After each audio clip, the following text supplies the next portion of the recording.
Catherine Delahunt. Tēnā koe, Mr Speaker. I'm very pleased to speak on this bill, although it's been managed by David Clendon, our EPA expert. But as he's not here today, I'm taking an opportunity to speak on something that I've been involved in for a very long time. For many years, environmental activists in this country wanted an environmental protection authority. We were looking at the American model, and this is what we wanted, but it wasn't what we got. So we will be voting against this bill. However, I might go into a bit of background to describe to you the long struggle to see an independent environmental protection authority being set up. We wanted one to address the extremely substantial environmental problems that face this country.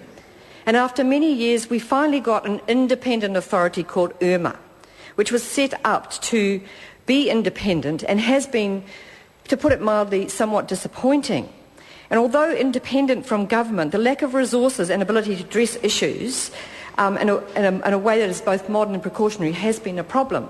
So we have been interested in the government's proposal under this bill to create an environmental protection agency, or authority, but actually we would not call it that. Having read the functions of the bill, having been involved in the functions of the bill, we feel that this bill should be called the Environmental Undermining Authority, because the functions are clearly about facilitating development at the expense of the environment while masquerading as a new form of appropriate monitoring, and that is not going to meet the goals that the environment movement has fought for so many years. And nor will it even meet the achievement standards of IRMA, which struggled with a wide range of issues from GE to 1080, but although conservative and often frustrating in terms of their ability to respond to the community, they were not government. They were separate from the Crown, and they maintained a degree of separation which was valuable for people trying to protect the environment. So they did actually achieve some important issues like the reassessment of the toxic chemical endosulfan, which is banned in many, many countries. And finally, through IRMA, we managed to achieve, after persistent lobbying, particularly by people like Sue Kedgley and many environmental activists, achieve some issues through IRMA. IRMA was always a struggle. It was always a struggle for tangata whenua to be heard, despite the existence of their committee. It was always a struggle for communities to be heard. For kaitiaki Māori and for environmental activists, it was often a disappointment. But nothing like the disappointment when we saw this bill and the functions of the new EPA. We believe that this bill has been set up with a lot of control by the government over this EPA, and we do not see any strong advocacy for the environment. If you look at the US EPA and other bodies around the world who are set up as protection agencies, protection of the environment is a core goal. If you look at this Act, you will not find protection of the environment. You will find words associated with development and facilitation and balance so that we can do such things as increase irrigation of water, for example, and increase the facilitation of development that the community needs to be able to stand up and oppose on a case-by-case basis. Everybody has been frustrated with aspects of the RMA, and we were frustrated because so often big businesses had more power and more lawyers.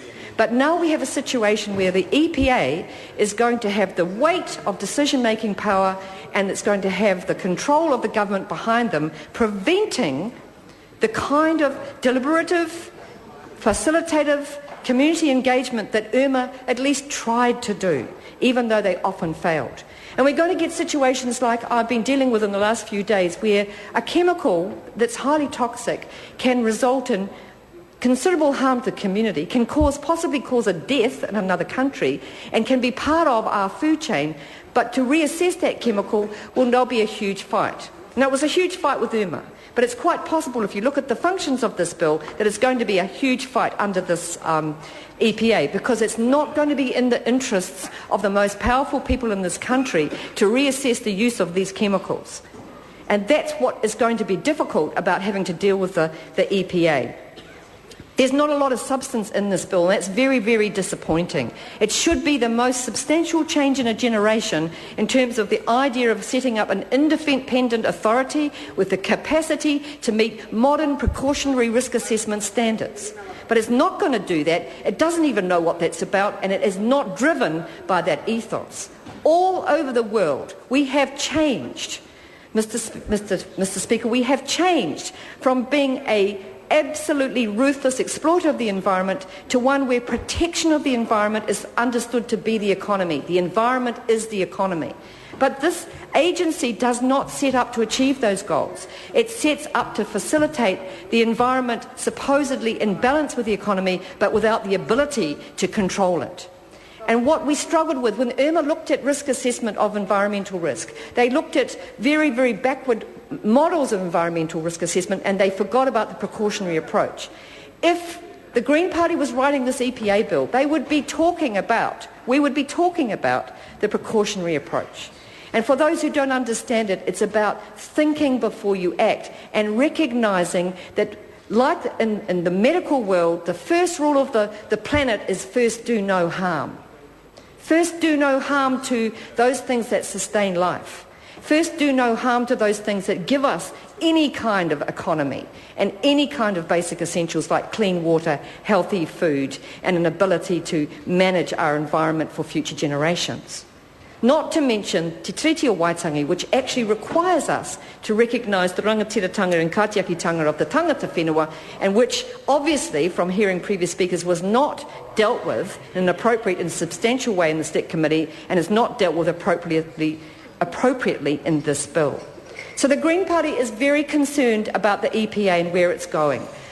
We need the ability in this country to protect our citizens from hazardous chemicals. We need the ability in this country to protect water for future generations. We need to be able to say to the Project Aquas and other mad harebrained schemes which should be able to be stopped, we need to have that power to say no. 40,000 people said no to mining, but with an EPA that's going to facilitate development, will they still be able to say no to those things?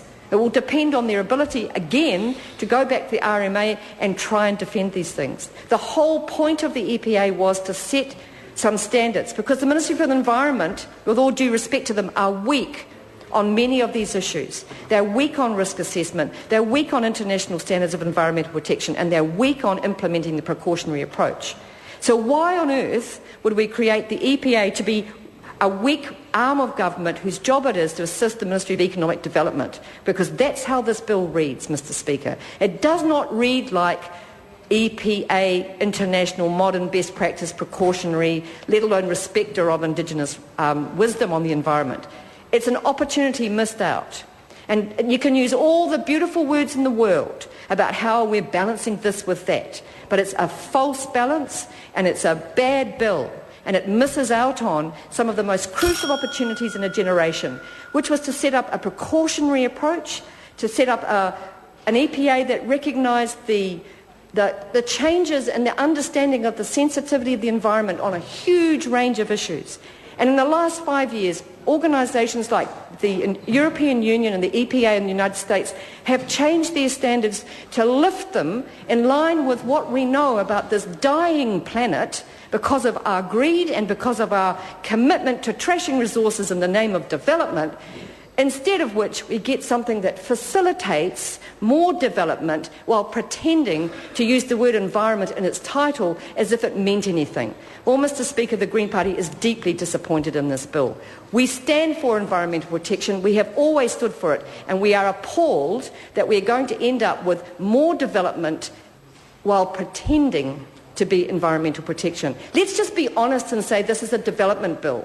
I'd much rather they called it the National Development Fast Track Development Bill. Let's just be honest about where we're coming from, Mr. Speaker, and make sure that we tell the truth in this House to people, because EPA all it's going to do is confuse the people of this country who think that environmental protection is a government priority when clearly it isn't. So kia ora tātou to all the people out there who fought for a good EPA, and the Green Party regrets deeply that we haven't got one, and that you are being hoodwinked if you think that we have. We will be opposing this all the way through. Kia ora tātou.